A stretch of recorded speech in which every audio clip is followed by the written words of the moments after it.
Let's look at an example with some fun algebra in it from first semester calculus, and that is an example using the quotient rule for derivatives. Now, I highly doubt that this particular function is a regular occurrence in engineering applications. I've chosen it just to address the following, and that is the algebra that comes after and the various ways there are of writing it. Now, before I advance any further, I would be telling my students that it is nearly always possible to write an expression like this as a product of two functions using negative exponents and using a product rule for derivatives to evaluate the first derivative. You don't necessarily gain in certain situations, especially if you're looking for critical points, but it's almost always a more direct route to finding the derivative when there's too many algebraic terms to make you worry about it. But I'm going to use the quotient rule, and I'm going to show you that this particular problem, if you know your before calculus algebra a little bit, it's not too bad to reduce the final result. So let's take the first derivative. Now, I am not going to handwrite this. I'm going to speed up the process a little bit. The first derivative of this function would involve us taking that lower function multiplied by the derivative of the upper function minus the numerator, or the upper function, multiplied by the derivative of the lower function, and that entire expression divided by the lower function, the denominator, squared. Now, I wrote prime for derivative because it's a convenient tool for writing derivative, not because it's the smartest one if you continue down your path of calculus. All right, let's go a little bit further here.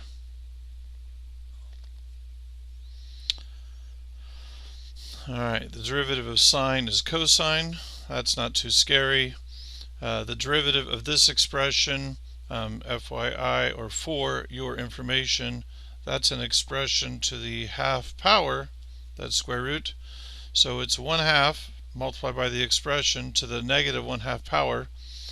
Then you multiply by the derivative of this function within the root, and that would be negative 2x. Technically, that is the derivative. Oh, and I squared the denominator. But what if your instructor doesn't allow negative numerical exponents? What if you're required to do some combining of terms? What if it's multiple choice and this doesn't match any one of the solutions that's there? So then we would play this game of, can we manipulate the algebra? Can we manipulate it? So let's go one step further, because I can definitely know what half of negative 2 is. And let's see if I can't show you what that looks like here. So this is now positive because that was subtracting a negative value. Half of 2 is 1, and I've moved the x out in front of the sine function. And once again, what if the instructor says, no, you don't get to leave negative exponents? Or if you write this as a fraction, then you have a fraction inside of the fraction. So what do we do with that kind of an expression? So I am going to just move this paper mess away for a moment. We're going to come back to this. And I want to just address, like, how do we deal with the negative exponent? So let's go back to pre-algebra, shall we? X to the second multiplied by x to the fifth is, well, I hope you would say x to the seventh. We learned a long time ago that we would add these exponents to get to that point. So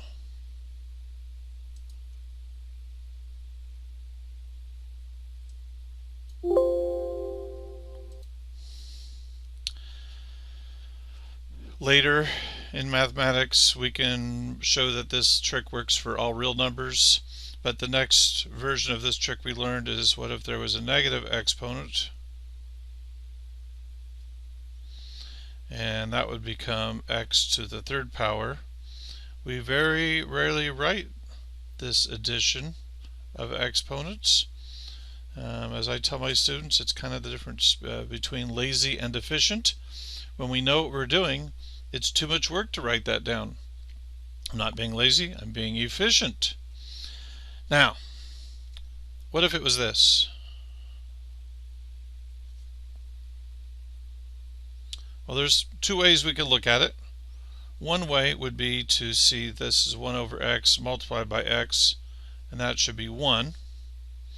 Another way to look at that would be x to the negative 1 multiplied by x to the positive 1, and that would add up to become x to the 0 power, which would also be equal to 1. Now this is what I'm very much interested in. Can I get these expressions to, well, when I was young, we called that canceling. It's not really a good term for it. You're basically creating 1 instead of nasty algebra. So if I were to take x to the negative 1/2 and multiply by x to the positive 1/2, that should give me x to the 0 power, which is 1. The same sort of reducing trick or canceling trick you see there. Now, why do I care about this one? Well, the problem we were playing with had an expression with a negative exponent, and I would like this negative exponent to be gone. So I need to know, well, what do I multiply by to eliminate that particular exponent? And the answer is, I would multiply, oops, don't want to give away the finish line. I would multiply by that same expression to the positive half power, because these will end up equaling 1 when multiplied. But you don't just multiply because you feel like it. The numerator and denominator, I multiply by the same quantity. This, when divided, equals 1. When I multiply by 1, nothing bad happens.